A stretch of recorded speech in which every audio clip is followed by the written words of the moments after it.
Hola amigos, buenas tardes. Los saluda el abogado y profesor de Derecho, Emanuel Rangel.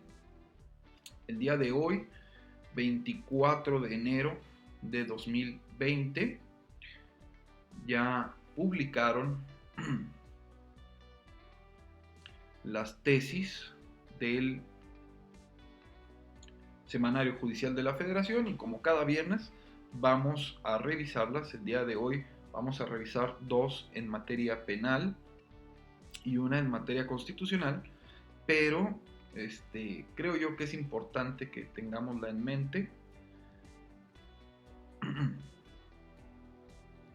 para que conozcamos de esto, porque van a ver que es problema. Está muy interesante la tesis. Me parece que los tribunales colegiados de circuito que la dictan se equivocan y ahorita les voy a comentar por qué. En fin, como ustedes ya saben, entro cada viernes al Semanario Judicial de la Federación, a su página web. Aquí en la primera opción entro y veo cuántas tesis publicaron cada viernes, y en esta ocasión fueron 79 tesis. Antes de empezar a ver las tesis, quiero solicitarles que si les gusta este video, por favor, le den like, y si les gusta el contenido que estoy creando para ustedes, me hagan favor de suscribirse a este canal y activar la campanita de las notificaciones para que el propio sistema de YouTube les avise cada vez que yo creo contenido para todos ustedes. Y bueno, sin más, vamos a empezar a revisar esta tesis. Es con número de registro 2.021.481, publicada el día de hoy por tribunales colegiados de circuito. Viene del 9º Tribunal Colegiado en materia penal del primer circuito. Es una tesis aislada, según ellos, en materia constitucional. Y es la que les comentaba ahorita. Vamos a verla aquí en grande y vamos a darle lectura a ella. Dice: inviolabilidad de las comunicaciones privadas. Dentro de estas no se ubican las realizadas a través de teléfonos públicos, por lo que la información obtenida de estos con motivos de la investigación de un delito no es violatoria de este derecho humano. En el texto dice: la primera sala de la Suprema Corte de Justicia de la Nación ha desarrollado una doctrina jurisprudencial en el sentido de que las comunicaciones privadas se mantendrán en todo momento protegidas frente a cualquier intervención no consentida por quienes participan en la comunicación o autorizada por una autoridad judicial que funde y motive su decisión. Luego, conforme a las premisas que ha establecido, es posible deducir que las comunicaciones privadas requieren que concurran los siguientes elementos para su protección. A. Se canalice a través de un medio de comunicación. B. Se produzca cuando los comunicantes se encuentren físicamente separados. Y C. Se desarrolle de una forma no pública, además de que los participantes decidan mantener en secreto el secreto de la comunicación. Asimismo, es posible establecer que los elementos que se requieren para estimular vulnerado el derecho a las comunicaciones privadas son las siguientes. Primero, la intención del tercero ajeno. El sujeto debe intervenir conscientemente en el proceso comunicativo. Esto quiere decir que la intervención de la comunicación no podrá ser derivado de un mero accidente o casualidad. Y segundo, un medio de transmisión del mensaje distinto de la palabra o gesto percibido directamente entre dos individuos, que incorpora cualquier forma existente de comunicación y aquella sea fruto de la evolución tecnológica. Así, acorde con esa doctrina jurisprudencial, cuando la comunicación intervenida emana de un teléfono público, ello escapa de la protección de las comunicaciones privadas, pues en esas particulares condiciones la comunicación se entabla a través de un medio al cual tiene acceso cualquier persona, ya que lo público implica que es conocido o sabido por todos, por tener libre acceso a él, al estar destinado al uso de cualquier persona. De ahí que al no ubicarse dentro de las comunicaciones privadas, las realizadas a través de teléfonos públicos, la información obtenida de estos con motivo de investigación de un delito no es violatoria del derecho humano que protege su inviolabilidad. Ahí termina habría que ver los antecedentes de esta tesis. Procede del amparo directo 88, diagonal 2019, insisto, del noveno Tribunal Colegiado en Materia Penal del Primer Circuito, ponente Luis Pérez de la Fuente y su secretario Miguel Enrique Hidalgo Carmona. Vaya, ¿qué les puedo decir?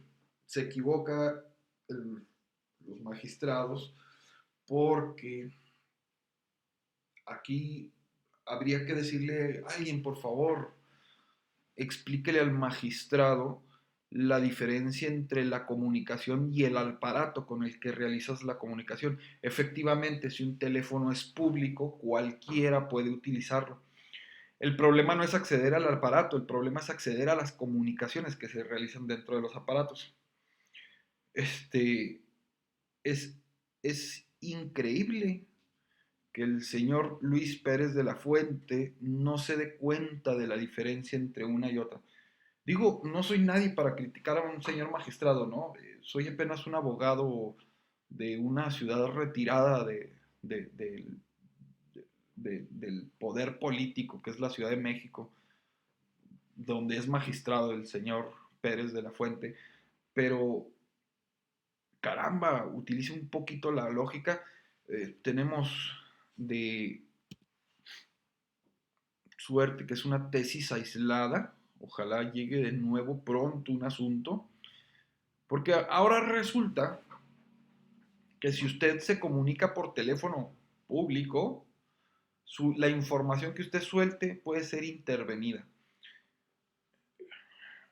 Insisto, es una de las peores cosas que he visto decir en una tesis jurisprudencial. Por supuesto que es privada la comunicación, aun y cuando se haga de un aparato público. Insisto, habría que hacerle ver la diferencia entre un aparato y la comunicación que se realiza. Eh, vaya, me parece a mí que se equivoca y feo. Pero bueno, tenemos de buena suerte que es una tesis aislada. Ojalá pronto vengan tesis aisladas de magistrados o inclusive hasta los propios ministros que entiendan la gran diferencia entre el aparato y la comunicación. En fin, basta de hacer corajes, es viernes, ya se viene el fin de semana, mañana hay que ir a dar clases temprano, así que no hay que hacer mucho coraje, mañana lo hago con mis alumnos. Vamos a seguir viendo, hay otra tesis que vamos a ver, es la 2.021.461, es una tesis aislada en materia penal, publicada también el día de hoy, a la misma hora, de los tribunales colegiados de circuito. Esta viene del séptimo tribunal colegiado en materia penal del primer circuito. Este, bueno, disculpen la interrupción, tuve que cortar la grabación del video porque llegó los agentes de tránsito, ahora se llaman seguridad vial, y me pidieron que moviera mi camioneta, órale, estacionarse a otro lado, no estorbe la banqueta. Y bueno, tuve que ir a mover porque la seguridad de los peatones es primero. Les comentaba que vamos a revisar la tesis 2.021.461, publicada el día de hoy por los tribunales colegiados de circuito. Pues es una tesis aislada del séptimo tribunal colegiado en materia penal del primer circuito. Y dice así: declaración de periodistas en calidad de testigos en un proceso penal, alcances de su derecho a no rendirla, previsto en el artículo 243 bis, fracción tercera del Código Federal de Procedimientos Penales, abrogado. Si bien el precepto citado establece el derecho de diversos profesionistas a no declarar sobre la información que reciban, conozcan o tengan en su poder, si es así su deseo, pero solo respecto a los datos que conlleven la identificación de las personas que les proporcionen información reservada con motivo de su trabajo. Lo cierto es que la existencia de ese derecho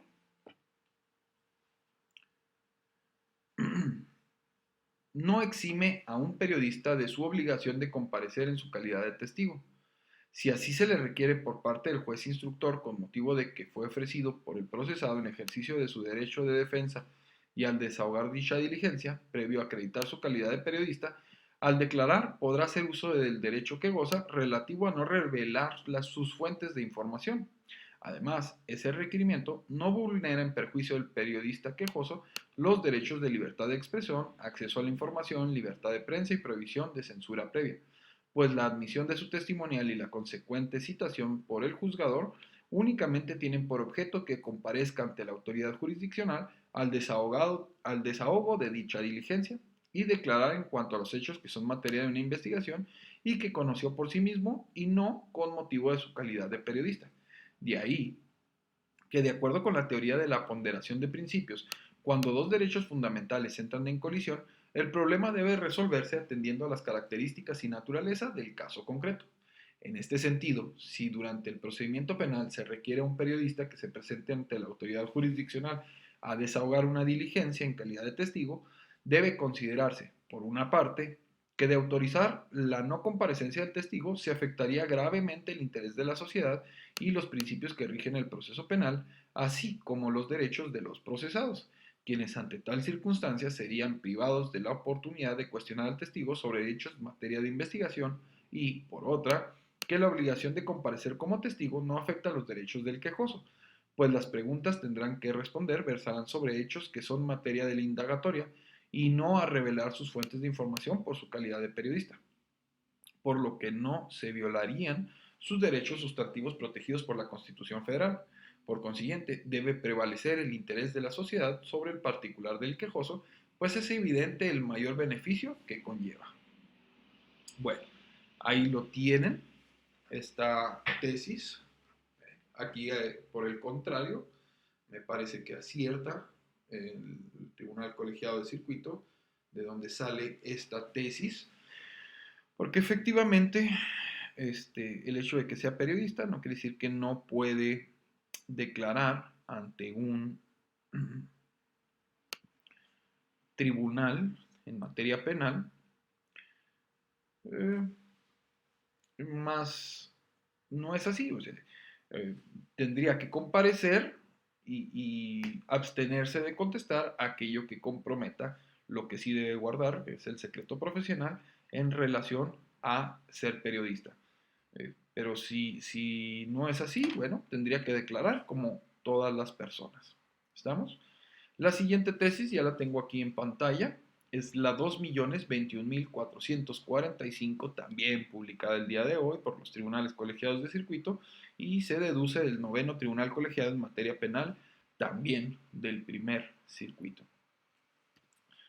Y dice así: aplicación retroactiva de la ley en beneficio, acorde con este principio, las circunstancias agravantes de un ilícito no pueden ser objeto de valoración para individualizar la pena cuando hayan sido suprimidas de la norma sustantiva penal, como es el caso de la calificativa a bordo de un vehículo en el delito de secuestro.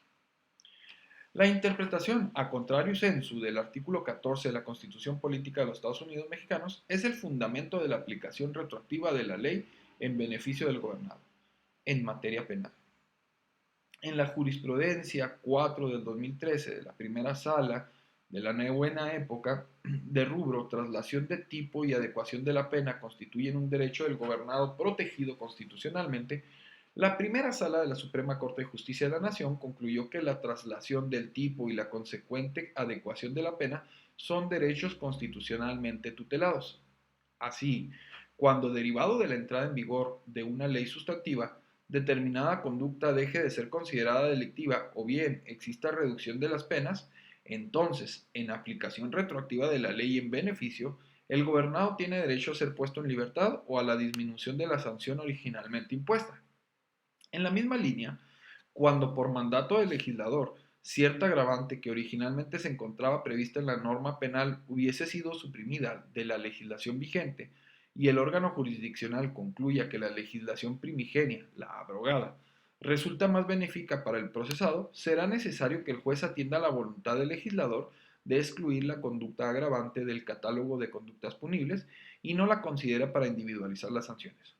En particular, en el caso del delito de secuestro, con motivo de la entrada en vigor de la Ley General para prevenir y sancionar de los delitos en materia de secuestro, entre paréntesis, la Ley Antisecuestro, quedaron abrogados los apartados relativos del Código Penal para el Distrito Federal aplicable para la Ciudad de México, que tipificaban dicho ilícito. Pero en la nueva legislación general se suprimió la agravante de a bordo de un vehículo. Entonces, si al realizar la traslación del tipo se concluye que la legislación abrogada resulta más favorable al gobernado, pero en la nueva legislación general que resulta más perjudicial, ya no se prevé la agravante aludida, sino que ahora se trata de un tipo especial cualificado en cuya descripción típica se contienen tanto en el básico como las modificativas agravantes, ello constituye una circunstancia que incide en la individualización de sanciones en consideración de la voluntad del legislador de suprimir dicha calificativa y dejar de considerarla punible, por lo que acorde al principio constitucional de aplicación retroactiva de la ley en beneficio, será necesario que la autoridad judicial aminore el grado de reproche y disminuya las penas condignas. En fin, ahí la tienen, pues esta es la última de las tesis que vamos a analizar el día de hoy. Y por lo pronto me despido porque ya en cualquier momento viene mi compañera y vamos a revisar una carpetita de investigación que estamos analizando porque el viernes empiezo juicio oral y esperemos que nos vaya a ir muy bien. Primero, fíjense, el viernes empiezo una y el miércoles empiezo otro juicio oral. Y a la vez tengo una formulación de imputación de 3 personas, o sea, 3 personas en una sola. Así que tengo mucho trabajo y yo estoy aquí haciendo videos para todos ustedes. Así que me despido, les mando a todos un fraternal saludo. Hasta pronto.